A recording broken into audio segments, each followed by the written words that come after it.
तो आज की ज्योग्राफी के क्लास में आप सभी का स्वागत है। आज की इस क्लास में ज्योग्राफी के बाबू ऐसे 70 सवाल को शामिल किया हूं जो आप लोग को 5 फरवरी के फाइनल बोर्ड एग्जाम में देखने के लिए मिलेगा। अगर जो भी बच्चे ये 70 सवाल को कर लेते हैं, एग्जाम में दिक्कत नहीं होने वाला है, क्योंकि इस क्लास में बाबू ज्योग्राफी के कुछ ऐसे इंपॉर्टेंट सवाल को शामिल किया हूं ना जो आप लोग को 100% बोर्ड एग्जाम में देखने के लिए मिलेगा, क्योंकि ये सारे सवाल बोर्ड एग्जाम में बार बार पूछे जाते हैं। अगर जो भी बच्चे ये 70 सवाल को कर लेते हैं, एग्जाम में दिक्कत नहीं होने वाला है। तो चलिए हम लोग करते हैं इस क्लास को शुरू। और आप लोग से एक ही अनुरोध है, जब भी मैं क्लास करवाता हूं आप लोग पेन और पेपर लेकर बैठिए और सारे सवाल को खुद से कीजिए बाबू। खुद से करिएगा तभी आप लोग को पता चलेगा कि मेरा जो तैयारी हुआ कितना बेहतर है, फाइनल बोर्ड एग्जाम में मैं क्या कर पाऊंगा। वहां यहां से सारा डर खत्म हो जाएगा। तो चलिए आज के इस सवाल को करते हैं जो काफी इंपॉर्टेंट है, जो 5 फरवरी को फाइनल बोर्ड एग्जाम में देखने के लिए आप लोग को मिलेगा।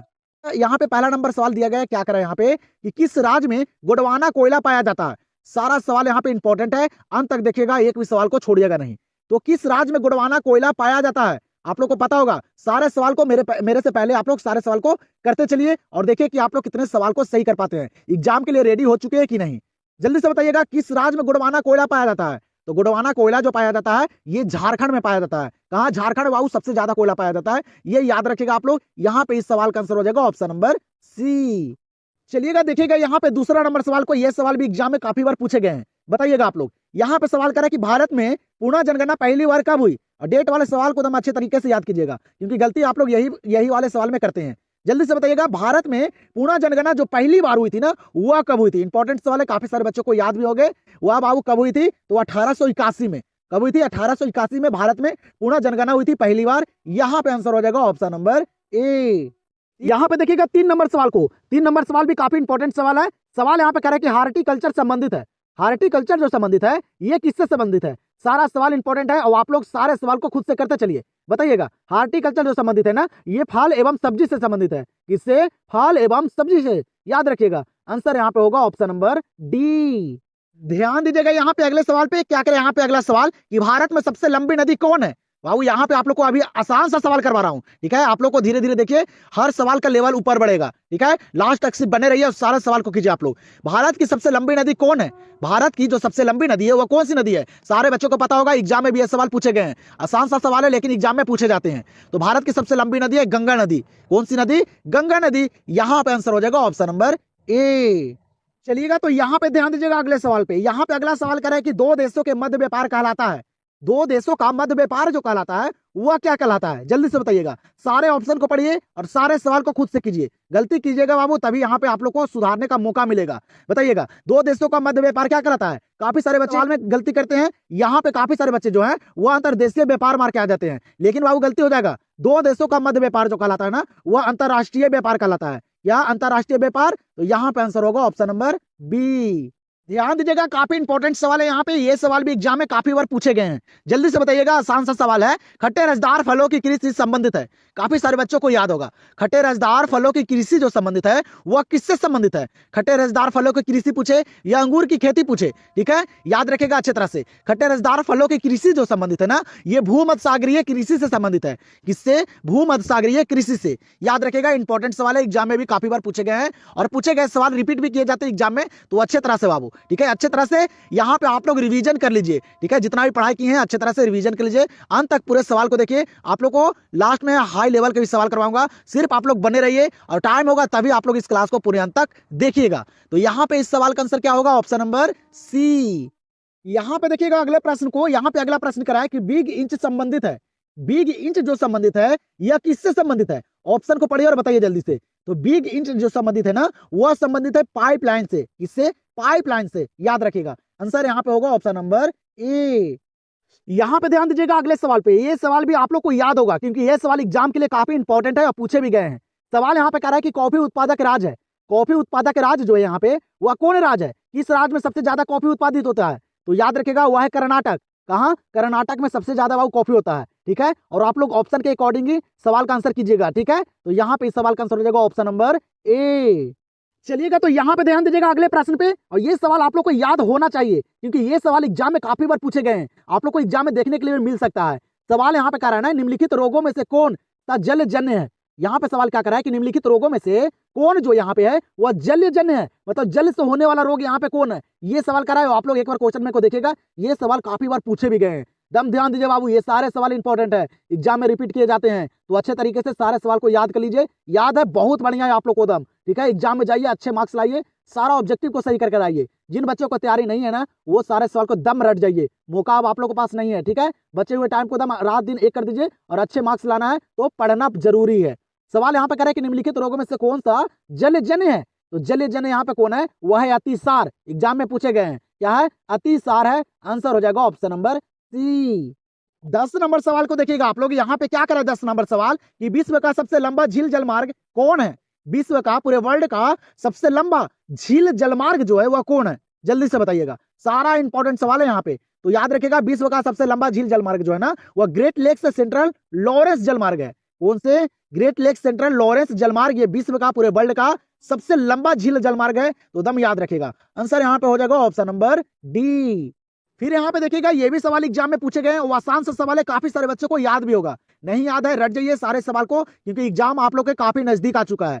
नहीं पढ़िएगा बाबू तो एग्जाम कैसे दीजिएगा, ठीक है। तुक्का लगाने से कुछ नहीं होगा, काफी सारे गलती करके आ जाइएगा, ठीक है। तुक्का नहीं लगाइएगा, अभी भी वक्त है। सवाल करें कि चॉकलेट में कौन सा पदार्थ उपयोग होता है, सवाल पूछे गए हैं एग्जाम में। एक बार क्वेश्चन बैंक को उठाकर देखिए आप लोग, बताइएगा जल्दी से, चॉकलेट में कौन सा पदार्थ उपयोग होता है। तो पदार्थ का उपयोग किया जाता है ना, वह पदार्थ होता है कोको। क्या होता है, कोको होता है, याद रखेगा। आंसर हो जाएगा ऑप्शन नंबर बी। चलिएगा यहाँ पे ध्यान दीजिएगा अगले सवाल पे। यहाँ पे सवाल करे कि बांस डिप सिंचाई प्रणाली प्रसिद्ध है।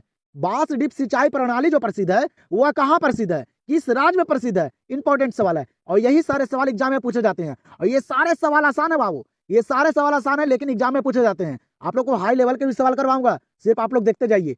जल्दी से बताइएगा, बांस डिप सिंचाई प्रणाली जो है वह कहाँ प्रसिद्ध है, याद रखेगा मेघालय में। कहाँ, मेघालय में प्रसिद्ध है। आंसर हो जाएगा यहाँ पे ऑप्शन नंबर सी। और आप लोग एग्जाम में ना सारे सवाल और ऑप्शन को पढ़कर ही आंसर कीजिएगा, जल्दबाजी कीजिएगा गलती हो जाएगा बाबू। आप लोग मैथ के पेपर सॉल्व नहीं कर रहे हैं कि आप लोग को टाइम नहीं मिलेगा, ठीक है। वहां पे आप लोग को काफी टाइम मिलेगा, जिसमें आप लोग सारे सवाल और ऑप्शन को अच्छे तरीके से पढ़कर कीजिएगा, गलती नहीं कीजिएगा। क्योंकि कोई कोई सवाल जो होते हैं ना, वो ऑप्शन के अकॉर्डिंग ही बनते हैं, ठीक है। तो ध्यान दीजिएगा आप लोग। यहाँ पे सवाल क्या कर रहा है कि रावत भाटा परमाणु ऊर्जा संयंत्र किस राज्य में अवस्थित है। इंपॉर्टेंट सवाल है, याद रखिएगा आप लोग, जल्दी से बताइएगा। अभी बताइएगा कि रावत भाटा परमाणु ऊर्जा संयंत्र जो है वह किस राज्य में अवस्थित है। पता होगा आप लोग को, किस राज्य में, राजस्थान में। कहां है, राजस्थान में। अच्छे से दम याद कर लीजिएगा। आंसर हो जाएगा ऑप्शन नंबर ए। यहां पे देखिएगा अगले प्रश्न को, यहां पे अगला प्रश्न करें कि ध्वनि प्रदूषण के प्रमुख स्रोत है। ध्वनि प्रदूषण के जो प्रमुख स्रोत है यहाँ पे वह क्या है, तो ध्वनि प्रदूषण जो होता है ना, वह उद्योग से भी होता है, मोटर वाहन से भी होता है, और लाउड स्पीकर से भी होता है। ये तीनों से ध्वनि प्रदूषण होते हैं, तो याद रखिएगा। तो आंसर यहाँ पे होगा उपयुक्त सभी, ऑप्शन नंबर डी। यहाँ पे देखिएगा, यहाँ पे सवाल करें कि भारत में सबसे कम जनसंख्या किस राज्य की है।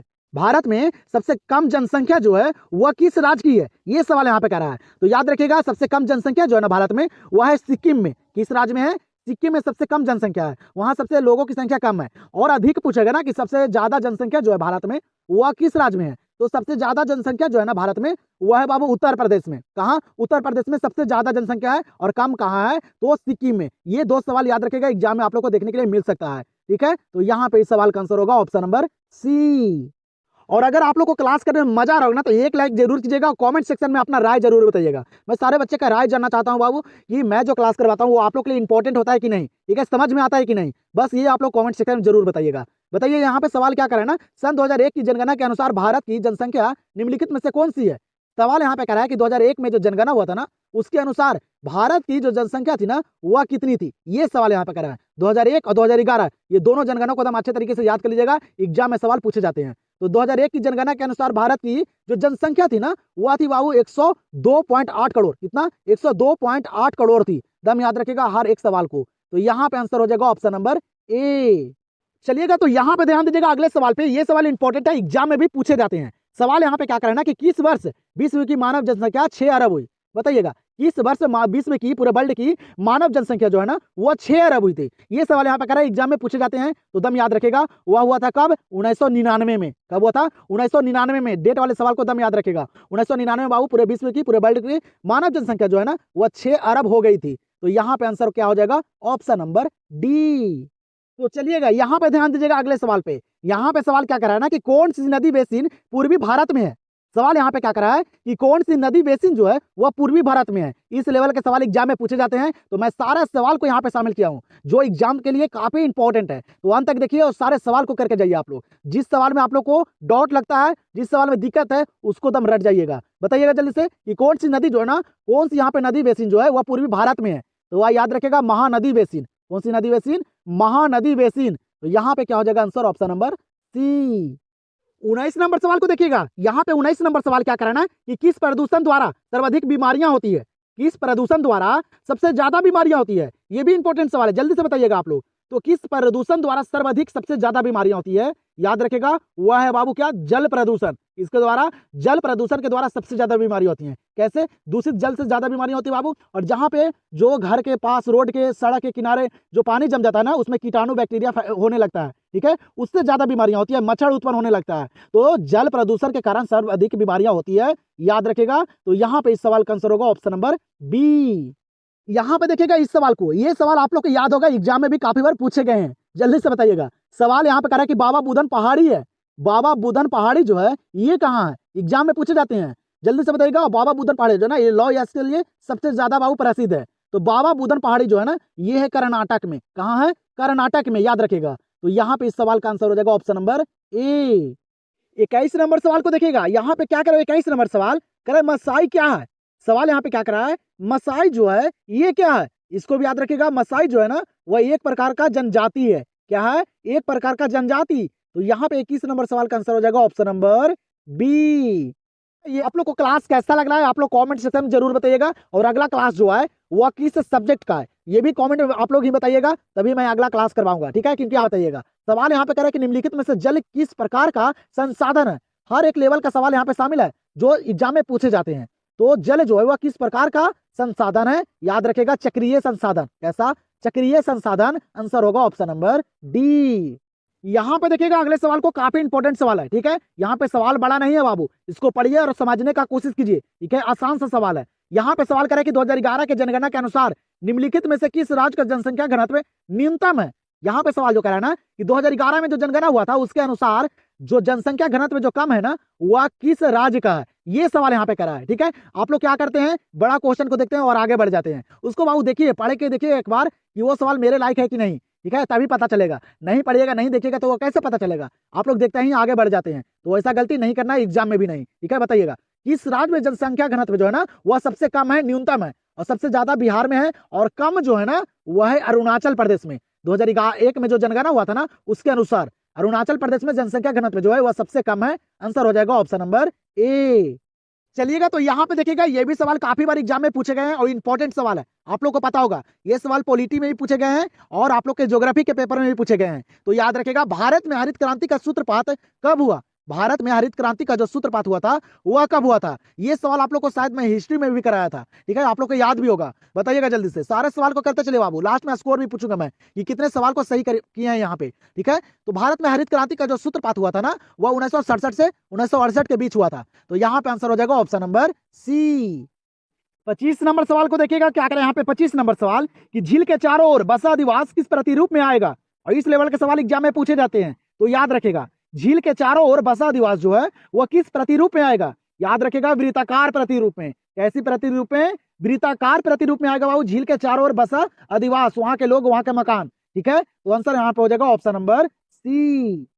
26 नंबर सवाल को देखिएगा, इंपॉर्टेंट सवाल है, एग्जाम में भी पूछे गए हैं और आसान सा सवाल है, आप लोग को याद भी होगा। बताइएगा, कह रहा है कि चाय का सबसे बड़ा उत्पादक देश कौन है। यहाँ पे देश की बात कर रहा है बाबू।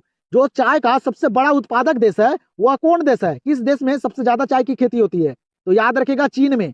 चीन में सबसे ज्यादा चाय की खेती होती है। यहाँ पे देखिए ऑप्शन में मिस्टेक है बाबू, ठीक है। तो सिर्फ याद रखिएगा आप लोग कि चीन जो है ना वह चाय का सबसे बड़ा उत्पादक देश है, ठीक है। यहाँ पे देखिएगा ये सवाल एग्जाम में काफी बार पूछे गए हैं, आप लोग पढ़े होंगे तो आप लोग को पता भी होगा। यहाँ पे सवाल करा है अगला ना कि शुष्क कृषि में निम्न में से कौन सी फसल नहीं बोई जाती है।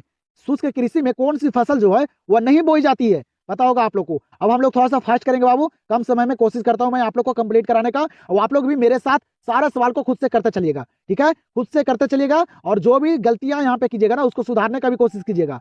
सवाल यहाँ पे क्या करा है कि शुष्क कृषि में निम्न में से कौन सी फसल नहीं बोई जाती है। याद रखिएगा गन्ना को। गन्ना को शुष्क कृषि में नहीं बोई जाती है। आंसर होगा ऑप्शन नंबर डी।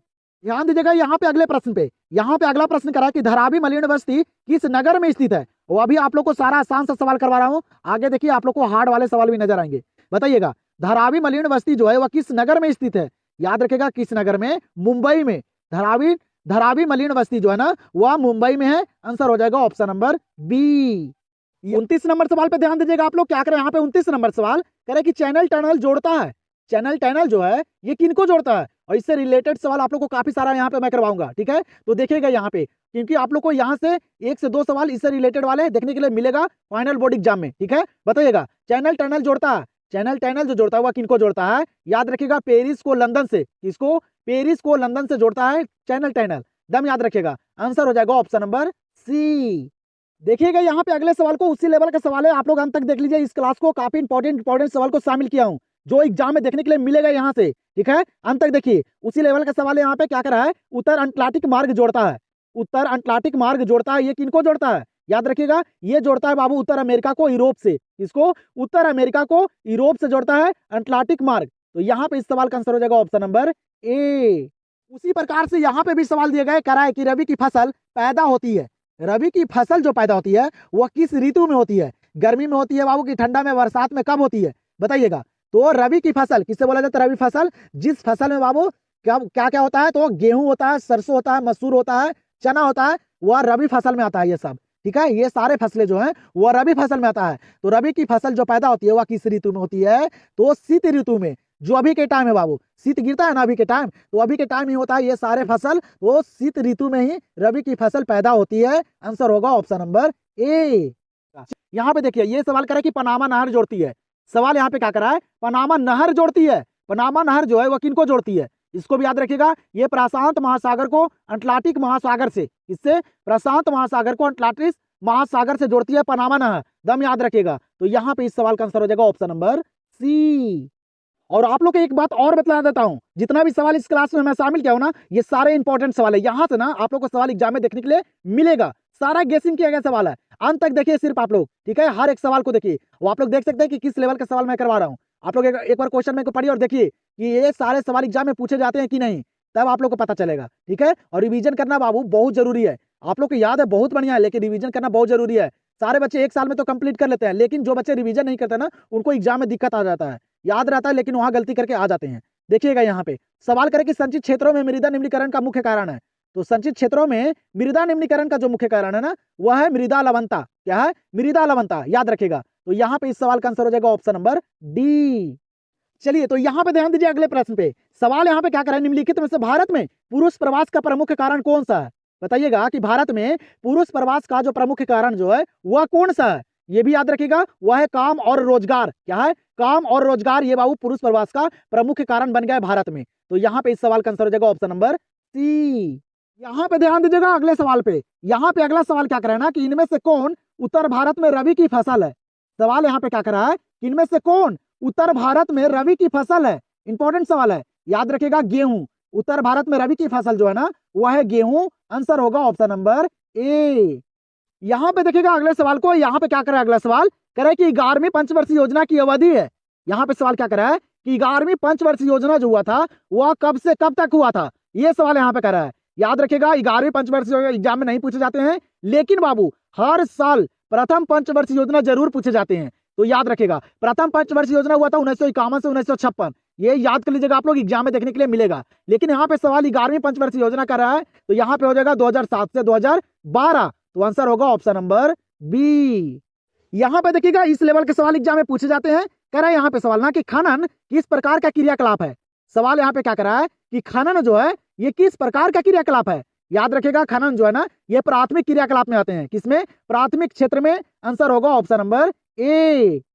और आप लोग मेरे साथ सारे सवाल को करते चलिए, ठीक है। यहाँ पे अगला सवाल करा है कि किस राज्य में साक्षरता दर सबसे अधिक है। सवाल यहाँ पे क्या करा है कि किस राज्य का साक्षरता दर जो है ना वह सबसे अधिक है, सबसे ज्यादा है। याद रखिएगा सबसे ज्यादा साक्षरता दर जो है ना वह है केरल का। किस राज्य का, केरल का। आंसर होगा ऑप्शन नंबर ए। चलिए तो आप लोग यहाँ पे ध्यान दीजिए, इस प्रश्न का आंसर आप लोग जल्दी से बताइए। आप लोग को पता भी होगा कि ये सवाल एग्जाम के लिए काफी इंपॉर्टेंट है। सवाल क्या करा है कि निम्नलिखित में से सर्वाधिक प्रदूषित नदी कौन सी है। इंपॉर्टेंट है कि नहीं आप लोग बताइएगा। ये सवाल क्या करा है कि सर्वाधिक जो प्रदूषित नदी जो है वह कौन सी है, एग्जाम में भी काफी बार पूछे गए हैं। तो सबसे ज्यादा प्रदूषित नदी जो है ना वह है यमुना नदी। कौन सी नदी? यमुना नदी। तो यहाँ पे इस सवाल का आंसर होगा ऑप्शन नंबर डी। यहाँ पे बताइएगा इस सवाल का आंसर क्या करें, यहाँ पे सवाल कि डिगबोई कहाँ है। सवाल क्या करा है, डिगबोई कहाँ है? ये तेल शोधक कारखाना है बाबू, डिगबोई। बताइएगा ये कहाँ है? तो आप लोग को पीछे भी मैं बताया था कि तेल शोधक कारखाना जो है ना ये असम में है। कहाँ? असम में। डिगबोई कहाँ है? असम में। आंसर होगा ऑप्शन नंबर सी। 41 नंबर सवाल पे ध्यान दीजिएगा आप लोग। यहाँ पे 41 नंबर सवाल क्या करा है, रबड़ का सबसे बड़ा निर्यातक देश कौन है? रबड़ का सबसे बड़ा निर्यातक देश जो है वह कौन है? सबसे ज्यादा रबड़ जो है वह कहाँ होता है? याद रखिएगा मलेशिया में। कहाँ? मलेशिया में। आंसर हो जाएगा ऑप्शन नंबर डी।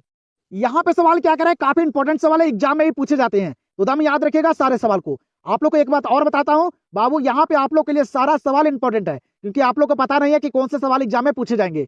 इसीलिए आप लोग को हर सवाल पे फोकस करना है, हर सवाल को देखना है, ठीक है। तो बताइएगा यहाँ पे सवाल करे कि विश्व का सबसे बड़ा तीर्थक क्रियाकलाप कौन सा है? विश्व का, पूरे वर्ल्ड का सबसे बड़ा तीर्थक क्रियाकलाप जो है वह कौन सा है? तो याद रखिएगा, अच्छी तरह से रट जाइए, ये सवाल एग्जाम में पूछे जाते हैं। तो वह है पर्यटन। क्या है? पर्यटन जो है यह विश्व का सबसे बड़ा तीर्थक क्रियाकलाप है। आंसर होगा ऑप्शन नंबर बी। चलिएगा देखिएगा, अब आप लोग को थोड़ा सा हार्ड लेवल का सवाल करवाता हूं बाबू, तो आप लोग सारे सवाल पे अच्छे तरीके से फोकस बनाए रखिएगा और सारे सवाल को अपने से करने का कोशिश कीजिएगा। यहाँ पे देखिएगा सवाल यहाँ पे कह रहे हैं कि ग्रामीण आदिवासियों के निवासी मुख्यतः संलग्न रहते हैं। यहाँ पे सवाल क्या कर रहे हैं ना कि ग्रामीण जो गाँव के क्षेत्र जो है वह गाँव के जो वहाँ के निवासी है, जो लोग हैं वहाँ के, वह बाबू मुख्यतः किस संलग्न में रहते हैं? याद रखिएगा प्राथमिक क्रियाओं में। इसमें प्राथमिक क्रियाओं में। तो यहाँ पे आंसर होगा ऑप्शन नंबर ए। अगले प्रश्न को देखिएगा, ये भी सवाल इंपॉर्टेंट है, एग्जाम में पूछे जाते हैं। सवाल यहाँ पे करे कि बाहरी देश से कोई सामान मंगाया जाता है तो उसे कहते हैं। सवाल क्या करे यहाँ पे कि बाहरी देश से कोई सामान मंगाया जाता है तो उसे क्या कहते हैं? ये सवाल यहाँ पे कर रहा है, बताइएगा जल्दी से। तो बाहरी देश से कोई सामान मंगाया जाता है ना तो उसे बोला जाता है आयात। क्या बोला जाता है? आयात। याद कर लीजिएगा, सारे सवाल को रट जाइए आप लोग, जो सवाल याद नहीं है उसको। तो यहाँ पे आंसर हो जाएगा ऑप्शन नंबर सी। यहाँ पे ध्यान दीजिएगा, क्या करें यहाँ पे सवाल, निम्नलिखित में से कौन सा क्षेत्र संघनन जनसंख्या वाला है? सवाल यहाँ पे क्या कर रहा है, निम्नलिखित में से कौन सा क्षेत्र संघनन जनसंख्या वाला है? इंपॉर्टेंट सवाल है, बताइएगा आप लोग। तो संघनन जनसंख्या वाला जो क्षेत्र है ना वह है दक्षिण पूर्वी एशिया। कौन सा क्षेत्र? दक्षिण पूर्वी एशिया। ये सवाल भी पूछे जाते हैं, तो अच्छे तरह से देखिएगा आप लोग। तो यहाँ पे आंसर हो जाएगा ऑप्शन नंबर ए। फिर चलिएगा, तो यहाँ पे ध्यान दीजिएगा, यहाँ पे सवाल क्या कर रहा है कि संदेशों का आदान प्रदान कहलाता है। संदेशों का आदान प्रदान जो कहलाता है ये क्या कहलाता है? एग्जाम में पूछे गए हैं, तो ध्यान दीजिएगा आप लोग। संदेशों का आदान प्रदान जो कहलाता है ना ये संचार कहलाता है। क्या कहलाता है? संचार। दम याद रखिएगा, आंसर हो जाएगा ऑप्शन नंबर डी। यहाँ पे देख सकते हैं आप लोग बाबू, ये सवाल भी एग्जाम के लिए काफी इंपॉर्टेंट है और पूछे भी गए हैं। काफी सारे बच्चों को याद भी होगा, काफी सारे बच्चों को याद नहीं होगा, तो दम याद रखिएगा। सवाल क्या करे कि डॉक्टर महबूब उल्लाह मूल निवासी थे। ये सवाल ना बाबू हिस्ट्री के भी पेपर में पूछे गए हैं, ठीक है। तो ध्यान दीजिएगा आप लोग, डॉक्टर महबूब उल्लाह जो है ये मूल निवासी थे कहाँ के? तो याद रखेगा ये थे बाबू कहाँ के? पाकिस्तान के। कहाँ के? पाकिस्तान के। और आप लोग को बाबू अगले क्लास में ना मैं आप लोग को पॉलिटिकल साइंस के इंपॉर्टेंट सवाल को करवाऊंगा, ठीक है। तो आप लोग कल के लिए रेडी रहिएगा, कल मैं आप लोग को पॉलिटिकल साइंस का इंपॉर्टेंट सवाल करवाने वाला हूँ, ठीक है। तो ध्यान दीजिएगा, यहाँ पे इस सवाल का आंसर क्या हो जाएगा? Option number B. 48 नंबर प्रश्न को देखिएगा। 48 नंबर सवाल कर रहा है कि चावल धान की खेती संबंधित है। चावल और धान की खेती जो संबंधित है यहाँ पे किससे संबंधित है? ये सवाल यहाँ पे कह रहा है, तो बताइए जल्दी से। तो चावल धान की खेती जो संबंधित है ना ये संबंधित है बाबू गहन निर्वहन कृषि से। किससे? गहन निर्वहन कृषि से। याद रखेगा, आंसर हो जाएगा ऑप्शन नंबर डी। तो यहाँ पे ध्यान दीजिएगा अगले सवाल पे। यहाँ पे सवाल क्या कर रहा है कि प्रतिकर्ष और अवकर्ष कारक उत्तरदायी है। प्रतिकर्ष और अवकर्ष कारक जो है ये उत्तरदायी है बाबू किसके लिए? तो प्रवास के लिए। किसके लिए? प्रवास के लिए। ये भी सवाल को याद रखेगा क्योंकि ये सवाल एग्जाम में पूछे गए हैं, तो ध्यान देना पड़ेगा। तो आंसर यहाँ पे हो जाएगा ऑप्शन नंबर ए। चलिएगा, तो देखिएगा यहाँ पे 50 नंबर सवाल को। 50 नंबर सवाल यहाँ पे क्या कर रहा है कि निम्न में से कौन सबसे महत्वपूर्ण जूट उत्पादक क्षेत्र है? ये काफी इंपॉर्टेंट सवाल है, एग्जाम में भी काफी बार पूछे गए हैं और आप लोग को याद भी होगा। ये सवाल यहाँ पे क्या कर रहा है कि सबसे महत्वपूर्ण जूट उत्पादक क्षेत्र जो है वह कौन सा क्षेत्र है? ऑप्शन दिया गया और बताइए जल्दी से। तो ये 50 नंबर सवाल आप लोग के लिए है। तो आप लोग से अनुरोध यही रहेगा कि इस 50 नंबर प्रश्न का आंसर आप लोग कमेंट सेक्शन में दीजिए। जैसे कि आप लोग को पता है कि मैं हर एक क्लास में आप लोग के लिए एक सवाल देता हूं जिसका आंसर आप लोग को कमेंट सेक्शन में करना रहता है। तो आप लोग जल्दी से इस सवाल का आंसर कमेंट सेक्शन में कर दीजिए। मैं देखूंगा कि कितने बच्चे का सही आंसर आता है, क्योंकि ये सवाल काफी इंपॉर्टेंट है, कई बार एग्जाम में ही पूछे गए हैं। बोर्ड एग्जाम में देखने के लिए भी आप लोग को मिलेगा। तो इस सवाल का आंसर आप लोग जल्दी से कमेंट सेक्शन में दे दीजिए। तो हम लोग चलते हैं अगले सवाल पे। अगला सवाल यहाँ पे देखिएगा, काफी इंपॉर्टेंट सवाल है, कई बार एग्जाम में पूछे गए हैं। और बाबू ये खाली ज्योग्राफी के पेपर में नहीं, पॉलिटी के पेपर में और हिस्ट्री के पेपर में पूछे गए हैं। बताइएगा, यहाँ पे सवाल करें कि सरदार सरोवर परियोजना किस नदी पे है।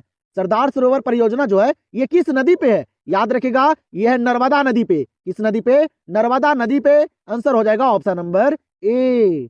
52 नंबर सवाल को देखिएगा, क्या करें यहाँ पे 52 नंबर सवाल, दुर्ग लौह अयस्क उत्पादक क्षेत्र है। सवाल यहाँ पे क्या कर रहा है, दुर्ग लौह अयस्क उत्पादक जो क्षेत्र है वह कौन सा क्षेत्र है? इंपॉर्टेंट सवाल है, बताइए जल्दी से। तो दुर्ग लौह अयस्क उत्पादक क्षेत्र जो है ना वह है छत्तीसगढ़। छत्तीसगढ़ में दुर्ग लौह अयस्क सबसे ज्यादा उत्पादित होता है। तो यहाँ पे आंसर होगा ऑप्शन नंबर डी। और आप तो यहाँ पे ध्यान दीजिएगा अगले प्रश्न पे और बताइएगा जल्दी से। सवाल यहाँ पे क्या करा कि अधिवास की लघुत्तम इकाई है। अधिवास की जो लघुत्तम इकाई है वह क्या है? सारे ऑप्शन को पढ़िए और बताइए जल्दी से। तो अधिवास की लघुत्तम इकाई जो है ना वह है पल्ली। क्या है? पल्ली। याद रखिएगा, आंसर हो जाएगा ऑप्शन नंबर बी। यहाँ पर भी आप लोग ध्यान दीजिएगा, ये भी सवाल उसी लेवल का है, ठीक है, क्योंकि पूछे जाते हैं इस तरह के सवाल। सवाल यहाँ पे कह रहा है ना कि जल अभाव वाले क्षेत्रों में किस प्रकार की बस्तियां पाई जाती है। जल अभाव वाले क्षेत्रों में किस प्रकार की बस्तियां पाई जाती है, ये सवाल यहाँ पे कह रहा है। जहां पे बाबू जल के अधिकतम मतलब वहां पे क्षेत्र है चारों तरफ से, वहां किस तरह के जो बस्ती होती है ना वह पाई जाती है, ये सवाल यहाँ पे कह रहा है। तो बताइए जल्दी से। तो नहीं याद है, याद रखेगा, ठीक है, हर एक सवाल इंपॉर्टेंट है आप लोग के लिए। कौन सा सवाल एग्जाम में पूछ दिया जाएगा आप लोग को भी पता नहीं है, तो हर एक सवाल पे ध्यान देना जो बुक का है। तो जल अभाव वाले क्षेत्रों में किस प्रकार की बस्तियां पाई जाती है? तो याद रखेगा गुच्छित। कैसी? गुच्छित। तो आंसर यहाँ पे होगा ऑप्शन नंबर सी। और आप लोग के बाबू लाइफ में कभी भी जीवन में लगे कि मैं किसके लिए पढ़ूं, तो बाबू एक बार आप लोग माता पिता के अपनी आंखों में झांक कर देखिएगा। वो आप लोग के रिजल्ट के इंतजार कर रहे हैं, वो आप लोग के कामयाबी के इंतजार कर रहे हैं कि कब मेरा बेटा कामयाब होगा। ठीक है, आप लोग देखिए अपने अगल बगल देखिए कि उनके माता पिता कैसे हैं और मेरे माता पिता मेरे लिए क्या कर रहे हैं। ठीक है, क्या कर रहे हैं मेरे पढ़ाने के लिए, वो क्या से क्या कर रहे हैं। ठीक है, वो देखिए आप लोग, तब आप लोग को पढ़ने में जुनून आएगा बाबू। ठीक है, कोई मोटिवेशन काम नहीं देगा, सिर्फ आप लोग का जो मोटिवेशन है ना वो घर में ही है। ठीक है, तो अपना मोटिवेशन अपने घर में झांक कर देखिए, तब पता चलेगा कि क्या करना चाहिए लाइफ में। ठीक है, माता पिता से बढ़ के कोई मोटिवेशन नहीं है। ठीक है, तो ध्यान रखिएगा। यहाँ पे सवाल क्या करेंगे, कृषि के लिए इनमें से कौन सबसे अधिक उपयुक्त है। बाबू खेती के लिए जो सबसे ज्यादा उपयुक्त है यहाँ पे वह कौन है? ऑप्शन को पढ़िए और ऑप्शन के अकॉर्डिंग ही यहाँ पे आंसर दीजिए आप लोग। ठीक है, बताइएगा कृषि के लिए इनमें से कौन सबसे अधिक उपयुक्त है? वह है मैदान। मैदान फील्ड रहेगा बाबू तभी तो खेती किया जाएगा, खेत रहेगा तब है ना। तो यहाँ पे आंसर हो जाएगा ऑप्शन नंबर सी।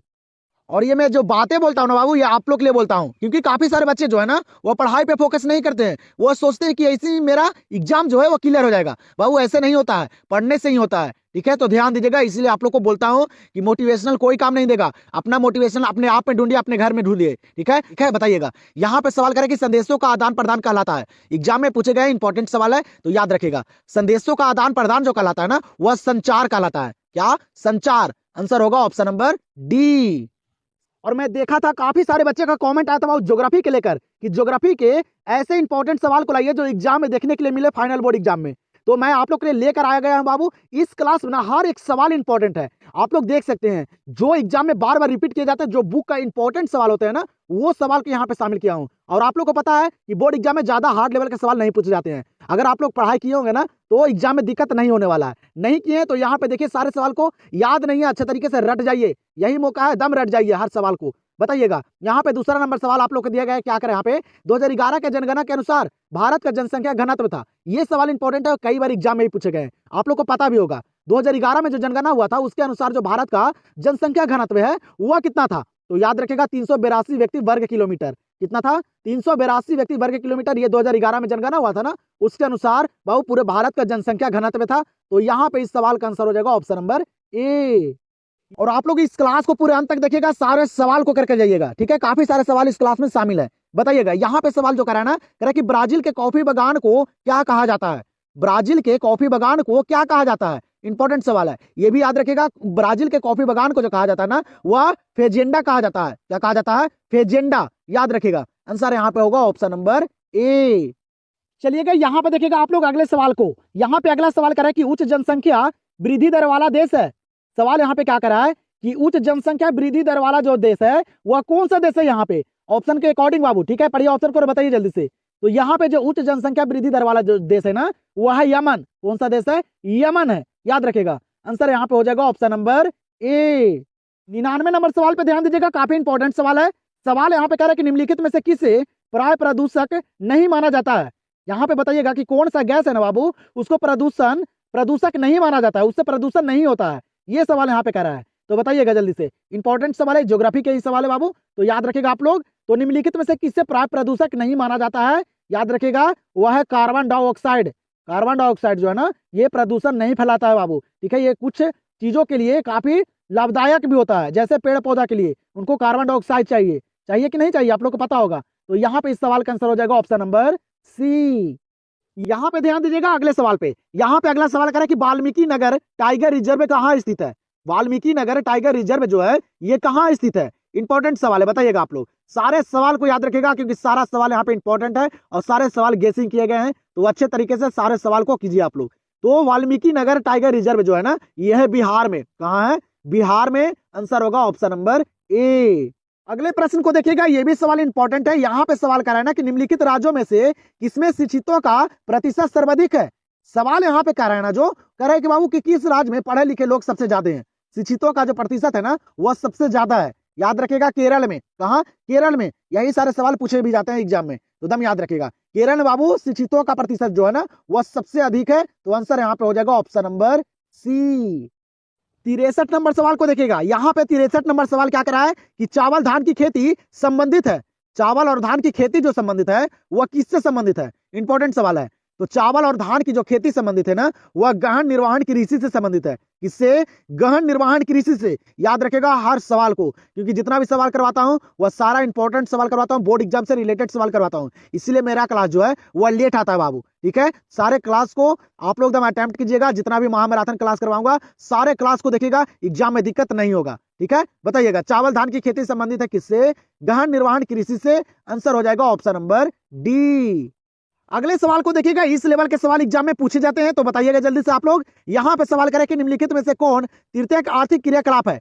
यहाँ पे सवाल क्या कर रहा है कि तृतीयक आर्थिक क्रियाकलाप जो है यहाँ पे वह कौन है। ऑप्शन को पढ़िए और बताइए तृतीयक क्षेत्र में कौन यहाँ पे आता है, आप लोग को पता भी होगा, ठीक है। पढ़े होंगे आप लोग प्रथम क्षेत्र, द्वितीय क्षेत्र और तृतीय क्षेत्र, ये तीनों से बाबू एग्जाम में सवाल पूछे जाते हैं 1 से 2, तो ध्यान में रखेगा और पढ़ लीजिएगा अच्छी तरह से। तो तृतीय क्षेत्र जो है ना यहाँ पे वह कौन है, तो वह है बाबू व्यापार। व्यापार जो है वह तृतीयक आर्थिक क्रियाकलाप में आते हैं, तो याद रखेगा। यहाँ पे मैं आप लोग को सिर्फ रिवीजन करवा रहा हूँ, ठीक है। यहाँ पे डिटेल में मैं नहीं पढ़ा सकता हूँ, नहीं बता सकता हूँ बाबू, तो अच्छी तरह से रिवीजन कर लीजिए। जो सवाल याद नहीं है उसको सिर्फ आप लोग रट जाइए, क्योंकि एग्जाम नजदीक आ चुका है ना, इसीलिए। तो यहाँ पे इस सवाल का आंसर हो जाएगा ऑप्शन नंबर बी।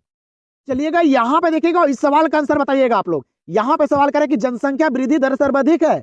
सवाल यहाँ पे क्या करा है, जनसंख्या वृद्धि दर जो सबसे ज्यादा है वह कहाँ है, दम याद रखेगा अफ्रीका में। कहा, अफ्रीका में जनसंख्या वृद्धि दर जो है वह सबसे ज्यादा है। आंसर हो जाएगा ऑप्शन नंबर ए। यहाँ पे देखिएगा इस सवाल को, ये भी सवाल एग्जाम में पूछे जाते हैं। सवाल यहाँ पे कह रहे कि इनमें से किस राज्य में प्रति हेक्टेयर चावल का उत्पादन सर्वाधिक है। सवाल यहाँ पे क्या करा है कि किस राज्य में प्रति हेक्टेयर चावल का उत्पादन जो है ना वह सबसे ज्यादा है, ये सवाल करा है, तो बताइएगा जल्दी से। तो प्रति हेक्टेयर चावल का उत्पादन जब भी पूछे ना बाबू तो सबसे ज्यादा है तमिलनाडु में। कहा, तमिलनाडु में। आंसर हो जाएगा ऑप्शन नंबर बी। चलिएगा इस सवाल को देखिएगा। यहाँ पे सवाल क्या है कि संचित क्षेत्रों में मृदा निम्नीकरण का मुख्य कारण है। सवाल यहाँ पे क्या कर रहा है कि संचित क्षेत्रों में मिट्टी निम्नीकरण का जो मुख्य कारण है वह क्या है, इंपॉर्टेंट सवाल है, बताइएगा। तो मृदा निम्नीकरण का जो मुख्य कारण है ना वह है मृदा लवणता। क्या है बाबू, मृदा लवणता। याद रखेगा काफी बार एग्जाम में भी पूछे गए हैं, तो आंसर हो जाएगा ऑप्शन नंबर डी। अगले सवाल पे ध्यान दीजिएगा। यहाँ पे अगला सवाल क्या करा कि निम्न में से कौन सी एकल कृषि नहीं है।